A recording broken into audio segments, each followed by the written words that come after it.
ಬಂಧುತ್ವವನ್ನು ಪ್ರೀತಿಸುವ, ಧರ್ಮವನ್ನು ಮನುಷ್ಯತ್ವದ ರೀತಿಯಲ್ಲಿ ನೋಡುವ, ಧರ್ಮವನ್ನು ದೇವರಿಂದ ನೋಡುವ, ನಿನ್ನ ದುಃಖವನ್ನು ನನ್ನ ದುಃಖ ಎಂದು ಸ್ವೀಕರಿಸುವಂತಹ 90% ಜನ ಈ ದೇಶದಲ್ಲಿ ಇದ್ದಾರೆ. 90% ಜನ ಇದ್ದಾರೆ. ಅವರು ಪ್ರೀತಿಯನ್ನು ನಂಬ್ತಾರೆ, ಅವರು ವಿಶ್ವಾಸವನ್ನು ನಂಬ್ತಾರೆ, ಅವ್ರು ಪ್ರೀತಿ ನಂಬ್ತಾರೆ, ವಿಶ್ವಾಸ ನಂಬ್ತಾರೆ, ಪರಸ್ಪರ ನಂಬ್ತಾರೆ. ಅಜರುದ್ದೀನ್ ಇಷ್ಟ, ಮೊಹಮ್ಮದ್ ಶಫಿ ಇಷ್ಟ, ಹಾಗೆ ಅದರ ಸಂಖ್ಯೆ ಹೆಸರುಗಳನ್ನು ನೂರಾರು ಇಷ್ಟಗಳಿದ್ದಾವೆ. ಆ ಇಷ್ಟಗಳನ್ನು ಹೇಳಿಕೊಳ್ಳುವುದರ ಒಳಗೂ ಕೂಡ ಒಂದು ಅಭದ್ರತೆಯನ್ನು ಸೃಷ್ಟಿ ಮಾಡುವ ರೀತಿಯಲ್ಲಿದೆ ವಾತಾವರಣ.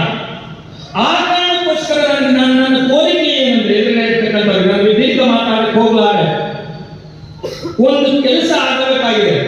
ಎದುರುಗಡೆ ಇರ್ತಕ್ಕಂತಹ ನಮ್ಮ ಎಲ್ಲ ಧಾರ್ಮಿಕ ಮುಖಂಡರುಗಳಿಗೆ ಅನ್ಯಾಯ ಹೇಗಾಗುತ್ತಿದೆ, ಅನ್ಯಾಯ ಯಾಕಾಗುತ್ತಿದೆ ಅಂತ ಗೊತ್ತು, ಅನ್ಯಾಯ ಹೇಗಾಗುತ್ತಿದೆ ಅಂತ ನನಗೆ ಗೊತ್ತಿಲ್ಲ.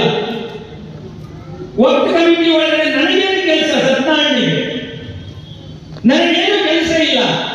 ಹಾಗೆ ಒಂದು ನಾನು ಯಾಕೆ ಇಲ್ಲಿ ಬರಬೇಕು ಅಂತ ನನ್ನಂತ ಸಾವಿರಾರು ಜನ ಇದ್ದಾರೆ. ಅವರಿಗೆ ಅದನ್ನು ಕನ್ವಿನ್ಸ್ ಮಾಡುವಂತಹ ಅಗತ್ಯ ಇದೆ.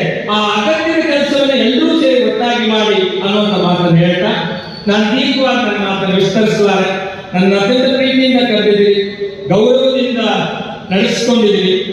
ನನ್ನ ಆಶಯ ಇಷ್ಟೇ, ಈ ದೇಶ ಯಾರ ಒಬ್ಬರ ಸೊತ್ತಲ್ಲ, ಈ ದೇಶ ಯಾವ ವ್ಯಕ್ತಿಯ ಸೊತ್ತಲ್ಲ, ಈ ದೇಶ ಯಾವ ಯಜಮಾನಿಕೆಯ ಸೊತ್ತು ಅಲ್ಲ.